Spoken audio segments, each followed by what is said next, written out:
কি হচ্ছে? আরশানের বাবা আজকে পেছনে কেন? না না আপনি না, আরশানের বাবা। তার আসানের বাবা ওই যে আজকে আসানের রাখার জন্য কেউ নাই তো ওই জন্য বাবা ওকে বসতে ঠিক পারতেছে আছে, না কোনো কিছু করার জন্য। ঠিক আছে, ঠিক আছে, ঠিক আছে। কারোর কোনো বোঝার অসুবিধে, কোনো প্রশ্ন? এটা আসলে না। সালমান আহমেদ, নবীন, নাহিন, আপনাদের কোনো প্রশ্ন? দুজনেই কি চুপচাপ চুপচাপ থেকে গেলেন কেন এত? বাবাও বলে না, মাও বলে না। মা একটু কথা বলুন।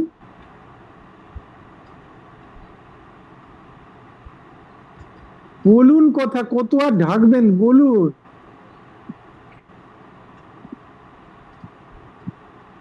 কথা বলুন, কি বোঝেন, কি মনে হয়?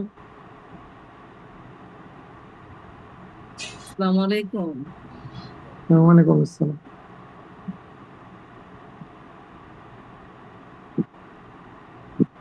নাহিন হলো স্কুলে গিয়ে মাঝে মাঝে খুব হাইপার মানে হয়ে যায়। না, একটু সমস্যা ছাড়া অন্য একটা আইডেন্টিটি থাকে তো একটা মানুষের, খালি কি শুধু চ্যালেঞ্জই বলা যায় দুটো? যখন আপনি প্রথম বলছেন, দুটো তার ভালো কথা দিয়ে শুরু করুন না একটা মানুষের, তাই না? আপনার হাজবেন্ড বসে আছে পাশে, তিনি যদি আপনার কথাটা শুরুই করেন আপনার দুটো বদনাম করে, তাহলে কি আপনার ভালো লাগে? নিশ্চয়ই লাগে না। তো প্রথম একটা মানুষের আইডেন্টিটি হোক না তার দুটো ভালো কথা দিয়ে, ও এটা করে, ওটা করে, দুটো এটা হয়, আমরা তো চাই এটা। তার সাথে একটা চ্যালেঞ্জ হতে পারে। স্কুলে গিয়ে হাইপার প্রত্যেকদিন তো আমাদের কাজটাকেও সেভাবে করতে হবে, সেভাবে হাসি মুখ, সেভাবে ইন্টারাকশন। ও হলো আগের চেয়ে একটু একটু মনোযোগ দিচ্ছে, আর হলো কথাটা আগের চেয়ে আর একটু বেশি আসতেছে। আর এখন হলো ও একটু মোটামুটি একটু মানে পড়ার লেখার দিকে একটু মনোযোগী দিচ্ছে, কিন্তু যে একটু মানে হাইপার এবং জিদটা বেশি দেখাচ্ছে। মাঝে মধ্যে খুব হাইপার হয়ে যাচ্ছে, আবার মাঝে মধ্যে দেখা যাচ্ছে যে ও সুন্দর করে বসে লিখতেছে। এটা যেমন একটু হয়েছে যে হলো ও এখন লেখাটা একটু লেখে। খুব সুন্দর। আবার দেখা যাচ্ছে কথা বললে কথাটা শোনে, বা জোরে যদি ডাক দেই যে এদিকে আসো, আসে। কিন্তু ও বলে না যে আমি এখানে বা আমি আসতেছি, ওগুলি বলে না, কিন্তু দৌড়ে চলে আসে। মানে খেয়াল করতেছে যে আমি ডাকতেছি, বা যদি আমি বলি যে আমি চলে যাচ্ছি, তাহলে সে আবার রিপিট আমার পিছনে দৌড়ে চলে আসতেছে। কিন্তু মাঝে মধ্যেই ও মানে খুব জিদ দেখায় এবং নিজে হলো নিজের গালে বা মাথায় একটা থাপ্পড় দিয়ে বসে, মানে খুব হাইপার হয়ে যায়। কত যেন বয়স? ওর বয়স হলো 8 বছর 4.5 মাস, 5 মাস এখনো হয়নি। ডিসেম্বর, জানুয়ারি, ফেব্রুয়ারি, মার্চ, এপ্রিল, মে, 8 বছর 5 মাস। হ্যাঁ মা, এতদিনের অনেক অভ্যাস গুলো সব রয়ে গেছে, তো এখন সবচেয়ে বড় কথা হচ্ছে ওর সেলফ ইনিশিয়েশন। ধরুন এই 8, 8.5 মানে অ্যাডোলেসেন্সে ঢুকবে, এরপরে প্রি অ্যাডোলেসেন্সে চলে এসছে প্রায়। এখন কি হবে, ওর কোনো কাজ বলে আপনার পড়ানোই ওকে খুব সবচেয়ে চ্যালেঞ্জিং, এবং বললে পরে বিরক্ত হবে, রাগ করবে। তো আমাদের সবচেয়ে বড় এরিয়ার কাজ যেটা, সেলফ ইনিশিয়েশন, নিজের যাতে ওর উৎসাহ বাড়ে, ও যাতে নিজে থেকে কোনো কাজ করতে চায়, সেই জায়গাগুলোতে আমাদের চেষ্টা করতে হবে ওকে মোটিভেট করার। বুঝা গেল?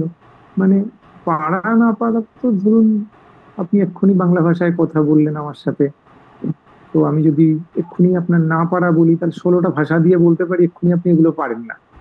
তো আমরা জীবনে কি পারি সেটা তো খুব একটা বড় জায়গা, তা দিয়ে আমরা বেঁচে থাকি, তাই না? আমিও কিছু পারি, আমি এগুলো পারি, ও কত কিছু পারি না। রাস্তায় মরে গেলে চুল কাটতে 50 টাকা নেয়, ওই কাজটাই সামান্য পারি না, তাই না? তাহলে জীবনটাই তো ধরুন বেকার হয়ে গেল। এত কি করবো, পড়াশোনা শিখেছি, চুলই কাটতে পারি না 50 টাকা, যেটা লোককে পারে। আমরা বহু কাজ পারি না। তো পাড়া দিয়ে একটা পৃথিবী গড়া যায় যেখানে আমরা বাস করতে পারি, আমরা সবাই, তাই না? আপনিও ভাবুন, যে আপনি অনেক কিছু পারেন, কিন্তু আপনার পাশের মানুষ যদি সারাদিন আপনি কি পারেন না তা নিয়ে আলোচনা করে, তাহলে আপনার জীবনটা কি কঠিন হয়? তাই কি না? তাই না? তো প্রত্যেকেরই আমাদের পাড়াগুলো একটা জগৎ আছে।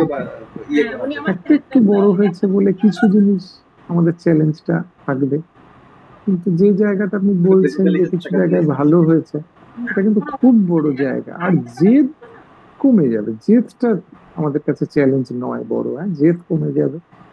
আমরা যত নিজেদেরকে সতর্ক করব, আমরা যতটা ভালোটায় প্রশংসা করতে শিখবো, আমাদেরও তো অভ্যেসটা এভাবে ছিল না, আমরা আগে বকেছি ধমকেছি কত, তাই না? মেরেছেনও আপনারা আগে, মারেননি কখনো? বাহ।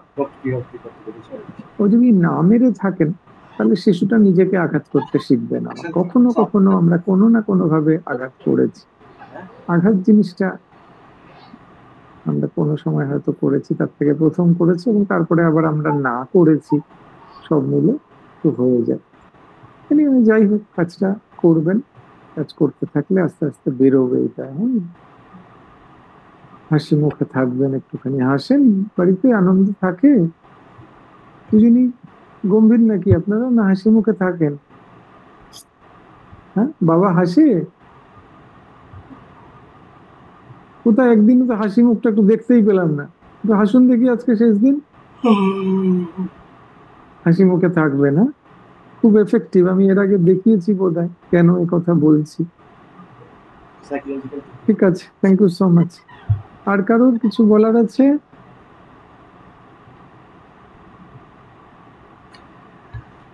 স্যার আমি কিছু কথা বলতে চাচ্ছিলাম, হ্যাঁ বলুন বলুন বলুন। স্যার আমাদের বাচ্চা ও আসান যেমন ও কিছু ওর সাউন্ড করে, মানে ও কি, তারপরে আর কি জানো, দিয়া, মানে এখন ছোট ছোট দুটো তিনটা সাউন্ড করে, বাট মানে আমরা ছোট কোনো কথা ওকে এখন পর্যন্ত, আমাদের কোনো ছোট কথা ও এখন রিসিভ করেনি। তো এটা একটা ব্যাপার। আর ওর সাথে খেলা করলে ও খেলনাটা নিয়ে চলে যায়, মাঝে মাঝে খেলা করে একসাথে। কিন্তু স্যার আপনি একটা জিনিস বললেন যে ও পানির কথা, কিন্তু যেহেতু 2.5 বছর বয়স, ও এখনো কোনো খাবার পানি বা এগুলো কোনো কিছু চায় না, তাহলে এই ব্যাপারগুলো ভবিষ্যতে কিভাবে আমরা আগিয়ে নিয়ে যাব?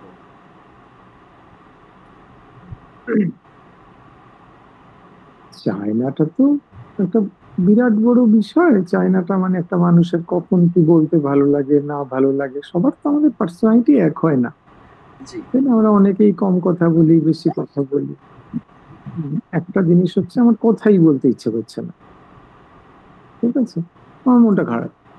কি হচ্ছে স্যার? কিছু মন খারাপ না, কিছু ইচ্ছেই হচ্ছে না বলতে। আর আরেকটা হচ্ছে আমি বলতে গিয়ে আরেকটা আমার উচ্চারণে অসুবিধা, এই তো বিষয়, তাই না? আর আরেকটা হতে পারে চ্যালেঞ্জ, এমন হতে পারে যে আপনি একটা সবুজ রঙের গেঞ্জি পরেছেন, আমি খালি বলছি সবুজ সবুজ সবুজ সবুজ, এটাও একটা অসুবিধা হতে পারে, তাই না? আমি মূল কথাটা যেটা, যে আপনি সবুজ জামা পরেছেন, সবুজ জামা ভাল লাগছে, আমরা এসবকে যেতে পারছি। তো প্রসেসটা তো বিভিন্ন রকম, কিভাবে কি তার চ্যালেঞ্জ আসছে সেটা বুঝে, তো ব্যাপারটা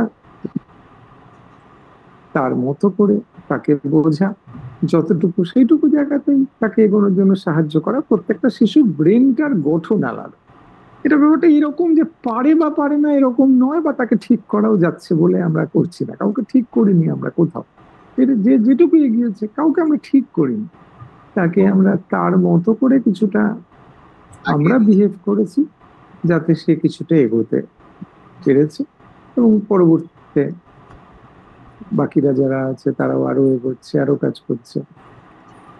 মানে যারাও 2 বছর 2.5 বছর হলো কাজ করে গেছেন, শিশুগুলো মানে আজকে সব করতে পারে, তাদেরও আমরা শিশুটাকে একটু ভালো করে দিই, ঠিক করে দিইনি, সারিয়ে দিইনি, সুস্থ করে দিইনি, এইসব ভাষাগুলো ব্যবহার করাই যায় না, যেহেতু এটা একটা ডিসঅর্ডার, এটা একটা ডিজিজ নয়।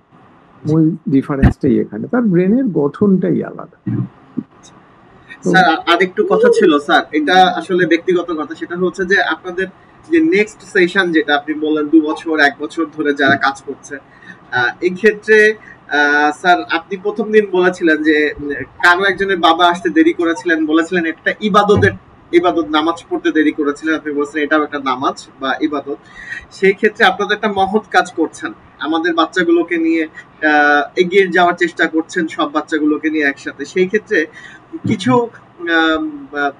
মানে বাধা সৃষ্টি হচ্ছে আমাদের, মানে আমার পার্সোনালি বা অন্য কারো হতে পারে, সেটা হচ্ছে যেটা ফাইন্যান্সিয়াল টার্ম আছে এটার ভিতরে, এটা একটা বড় প্রতিবন্ধকতা। যেমন আপনাদের এখানে, স্যার ডোন্ট মাইন্ড, আপনাদের এখানে একবারে 6 মাসের, আমি আপনাকে বলেছি 6 মাস বা 1 বছর, এটা ফাইন্যান্সিয়াল যে কোনো জায়গায় আপনি যদি কোনো একটা জায়গায় একটা চিকিৎসায় যান, একটা যখন আপনি অপারেশন করবেন, কিছু করবেন, সেখানে আপনাকে হয়তো একসাথে 2 লক্ষ টাকা দিতে হবে, ঠিক আছে? সেখানেও কি আপনি কি করেন, অন্য জায়গা থেকে লোন নেন, তার জন্য ধরুন সেই লোনের ব্যবস্থাটাকে এটাও এরকম ভাবেই করবেন। এটা আলাদা করে এরকম কিছু নেই। এটাকে মান্থলি করার উপায় কি নেই? দেখুন, এগুলো কিছু চেঞ্জ করা যায় না, এগুলো সব যেভাবে হয়ে আসছে পৃথিবীর সমস্ত মানুষের জন্য। এটা আপনার যদি ফাইন্যান্সিয়াল হেডেক হয়, তাহলে অন্য জায়গা থেকে আপনি এই লোনের হেডেকটা যেটা, সেটা কোনো অর্গানাইজেশন থেকে আপনারা করবেন। আমাদের যেমন ইন্ডিয়ার হলে, ধরুন ইন্ডিয়া থেকে যারা থাকে তাদের যে কোনো অর্গানাইজেশন থেকে তারা লোনটাকে অ্যাডজাস্ট করে, সেটা আমরা সাজেস্ট করে দিই। তখন বুঝছেন কথাটা, ওই হেডেকটা আলাদা করে থাকে না, তখন এটা লোন অর্গানাইজেশন তাকে লোন দিয়ে দেয়। আমার পয়েন্ট অফ ভিউটা হচ্ছে যে যেহেতু মানে সকল বাবা মার এটার আসলে এটার প্লিজ এটার কোনো ইয়ে নেই, এটা বহু মানুষের রিকোয়েস্ট আসে, এটার আমাদের কিছু নেই, সরি আর কি। যেটা আছে দেখুন সেটা আমাদের ক্লিয়ার, তো আমরা এভাবে বলি যে টাকাটা দিয়ে দেবেন না, সেগুলো জায়গায় যদি ইসে থাকতো, আমাদের যদি ব্যাপারটা এরকম থাকতো যে মানে শুধু অ্যাডমিশন করা, তাহলে মানে আমাদের কি বলবো 10 টাইমস অ্যাডমিশন হতো, বুঝতে পেরেছেন? সবকিছুরই পেছনে কোনো না কোনো কারণ আছে। আপনিও যেমন একটা সেকশন ভাবছেন, আরো বিভিন্ন দিক থাকে, তো সেই অনুযায়ী এভাবে ভাবা। কিন্তু স্যার এই সামান্য একটা এক্সকিউজেশনের জন্য কিন্তু অনেক বাবা মা আগিয়ে যেতে পারছে না, কারণ অনেকের পক্ষে তো ঠিক সবকিছু সমন্বয় করা সম্ভব হয়ে উঠছে না। এটা নিয়ে আমরা সময় নষ্ট করে লাভ নেই, এটা একদম সরি আর কি, এটা কিছু করার নেই। এটা আপনার আগেও হাজারো মানুষ রিকোয়েস্ট করেছে, এটা ওটার ফাইন্যান্সিয়াল যে লোড হয়, সেটা দরকারে অন্য কোনো অর্গানাইজেশন থেকে যারা এগুলো ফাইন্যান্সিয়াল সাপোর্ট গুলো দেন, তাদের কাছ থেকে হয়তো হেল্প নিলেন, নিয়ে এটাকে অ্যাডজাস্ট করে নিলেন।